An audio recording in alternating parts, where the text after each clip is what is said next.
Qual é o segredo do sucesso na liderança cristã? É um modelo de liderança fundamentado em Jesus Cristo. Uma vida repleta de ações, desejos e sonhos que sejam mais parecidos com Cristo e menos atividades religiosas, programas, ativismos, ministérios que não tenham nada a ver, na verdade, com o espírito do Evangelho. Isso é ser discípulo. Seja bem-vindo ao meu canal, meu nome é Rubens Múzio. Inscreva-se aqui neste canal de teologia, participe, reflita sobre a sua jornada espiritual em todas as esferas da vida.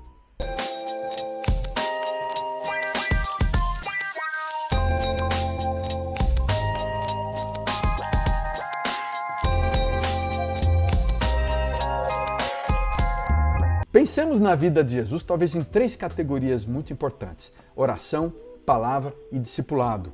Eu estou falando sobre isso, eu acho que são hábitos bem distintos da vida espiritual de um teólogo, de um estudioso da palavra, de um homem, de uma mulher que deseja ser cristão nos dias de hoje. Na oração, nós estamos atentos a Deus, formas diferentes, maneiras diferentes, horários diferentes, mas há uma sensação de que você para diante do Eterno, do Altíssimo, e você quer ouvir.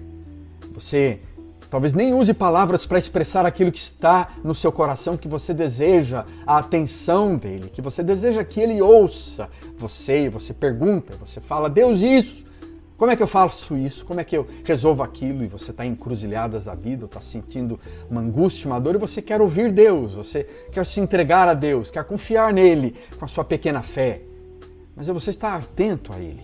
Talvez essa seja uma sensação importante do ato da oração, do ritual da oração. Estou atento, seja comunitário ou solitário, você está atento, você está querendo ouvir o Altíssimo, querendo ouvir ele falar no seu coração.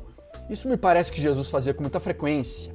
Em momentos diversos da sua vida, ele mergulhava num tempo com o Pai. Ele queria ouvir o Pai, ouvir a voz do Pai dentro dele, queria falar com o Pai. Essa voz não era muito externa. Algumas vezes sim, talvez como aquela pomba, ele ouvia a voz do amado, mas frequentemente os discípulos também, eles registraram só aqueles momentos que eles conseguiam ouvir, né? Muitas outras vezes o pai falava com o filho e os discípulos não estavam nem aí percebendo. Da mesma forma nós, não percebemos o que o pai está falando. Então é hora de parar, gente, na oração a gente dá uma pausa, a gente respira fundo, a gente para um minuto para ouvir o Pai, para ouvir a voz atenta desse Deus que está falando ao nosso redor. E muitas vezes não no trovão, na tempestade, como no profeta, mas fala num sussurro, num vento suave, uma voz que a gente às vezes não presta atenção. Então presta atenção e ora, faça como Jesus fez frequentemente. O segundo ponto que nós percebemos é a forma com que Jesus lê as Escrituras, que depois você observa isso na forma com que os seus discípulos e o Novo Testamento inteiro relê os textos do Antigo Testamento, e nós precisamos estar fazendo isso hoje. Eles estavam relendo textos de milhares de anos, atentos à voz, à ação de Deus naquele momento em que viveram no Oriente Médio. Jesus fez isso com os textos do Antigo Testamento. Ele estava lendo as Escrituras, relendo os textos e experimentando agora no momento do século I. Da mesma maneira, nós olhamos para os textos e reexperimentamos esse texto e vivemos esse texto e aplicamos e procuramos obedecer esse texto no século XXI. E a forma com que fazemos isso frequentemente é diferente do que os protestantes fizeram no século XVI e XVII. E esse é um problema sério hoje no ambiente evangélico protestante, quando a gente tenta simplesmente copiar, clonar aquilo que os protestantes fizeram no século XVI e XVII, sem procurar olhar para aquilo que precisamos fazer no século XXI. Ou simplesmente usar as mesmas críticas fundamentalistas do século XIX ao mundo moderno, diante dos desafios contemporâneos do século XXI. Uma leitura falha, uma leitura cheia de falácias. Precisamos olhar, então, para nós hoje, no século XXI, olhar para os textos do Antigo Testamento, do Novo Testamento, com essa mesma interpretação interior, hermenêutica, experimental que Jesus fazia na sua alma, daquilo que Deus fala, daquilo que Deus falou no século I. No discipulado também, então, além da palavra da oração, no discipulado é um momento que a gente também, na relação uns com os outros, a gente recebe uma certa direção, mentorias, coaching, diversos. Quer você use uma palavra mais empresarial, menos empresarial, no discipulado, usando uma palavra mais teológica, ou a mentoria, uma palavra mais grega, que descreve esse ouvir a alma de alguém, esse compartilhar da minha alma com outra pessoa. E a gente, no discipulado, ajuda uns aos outros a compreender melhor aquilo que Deus está falando e também ajudar uns aos outros a ver aquilo que Deus está fazendo dentro de cada um de nós.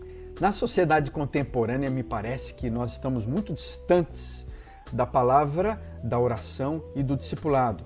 Não há muito estímulo, não há muita oportunidade para que a gente viva e cresça nesse mundo agitado do desempenho, do sucesso, do cansaço, porque são atos bem silenciosos na nossa espiritualidade. Eles não têm glamour de uma Netflix, não estão presentes frequentemente nos nossos grandes eventos. Há pouco de palavra, oração e do discipulado nas nossas reuniões organizacionais, nas nossas conferências de líderes. São atos silenciosos, são atos internos, atos que a gente experimenta, sem muito marketing, sem muito gerenciamento, sem muita empresa, sem muita mídia.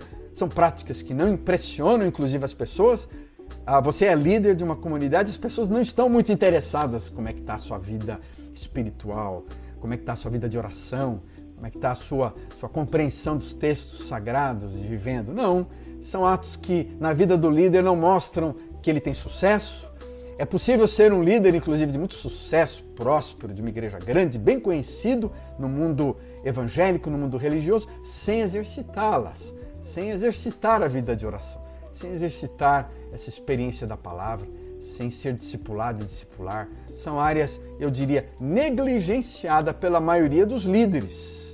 São áreas que trazem uma série de obstáculos no mundo de atividades, no mundo de desempenho, de sucesso, que impedem que a gente valorize orar, valorize a palavra, valorize o discipulado. O modelo de liderança de Jesus, baseado então nessa comunhão com Ele, nessa presença dele em nós, nos leva naturalmente a estarmos atentos à oração, àquilo que Deus fala, e nos leva a amar, consequentemente, o amar as pessoas, que traz um coração sensível, que olha para a dor e nós somos afetados pelo sofrimento, pela miséria, pela violência, pela injustiça ao redor, essa dor diante da desonestidade, a dor diante da corrupção, a dor diante da violência. Isso move o coração, constrange a nossa alma, como fazia de Jesus. Esse é apenas um exemplo, você observa em vários textos como Jesus se constrangia diante do sofrimento, da dor, da tristeza, da morte. Então o amor, esse amor de Cristo, quando ele é derramado em nossos corações pelo Espírito, usando uma expressão da teologia paulina, veja bem, ele é derramado em nossos corações pelo Espírito Santo, pelo próprio Deus em nós, ele nos torna mais sensíveis ao sofrimento uns dos outros, nos leva então a orar com o desejo de ver as pessoas serem transformadas, de ver as pessoas mais perto do coração de Jesus. Então qual é o propósito do nosso sucesso? Qual é o propósito da nossa liderança?